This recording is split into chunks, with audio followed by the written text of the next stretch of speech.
Le Grand Matin Sud Radio, 7h, 8h30, Patrick Roger. Il est 7h25 à l'écoute de Sud Radio. Tout compte fait avec vous, Éric Revel. Bonjour Éric. Bonjour Patrick. Bon, on va parler du décrochage des économies européennes. Ce que l'on a appris hier, ces derniers jours, à travers un rapport notamment du FMI. Oui, c'est le rapport annuel du FMI sur l'économie mondiale. Chaque année, le Fonds monétaire international fait un point sur les prévisions de croissance. Écoutez, elles sont pas bonnes du tout pour l'Europe.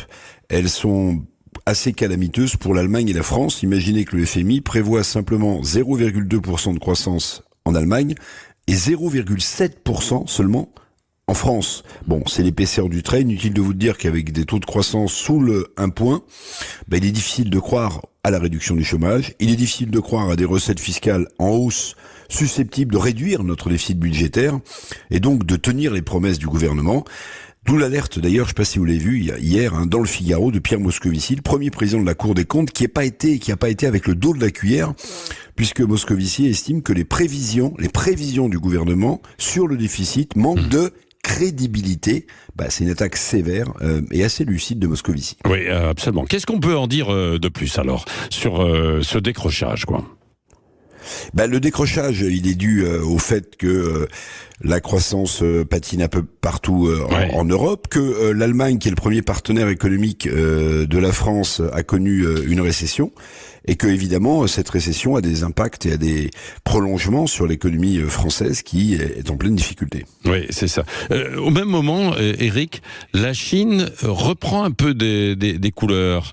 C'est un petit peu paradoxal, ou est-ce que ça peut justement aussi peut-être relever nos économies européennes ? Alors c'est ce qu'on espère évidemment, de revoir une économie chinoise repartir de manière vigoureuse.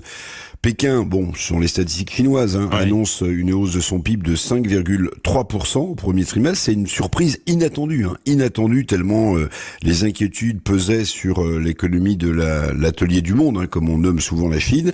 Mais attention quand même, Patrick, l'économie chinoise fait toujours face à deux défis structurels, à deux défis majeurs qu'elle n'a pas résolus pour l'instant. La faiblesse de la consommation de ses ménages qui vieillissent en Chine, et puis surtout la chute impressionnante de son secteur immobilier, clé de voûte de sa croissance. Oui, absolument. Merci Éric Revel. Tout compte fait, comme chaque matin, nous aurons l'occasion d'en reparler évidemment sur ces chiffres autour des perspectives européennes notamment. Il est 7h28.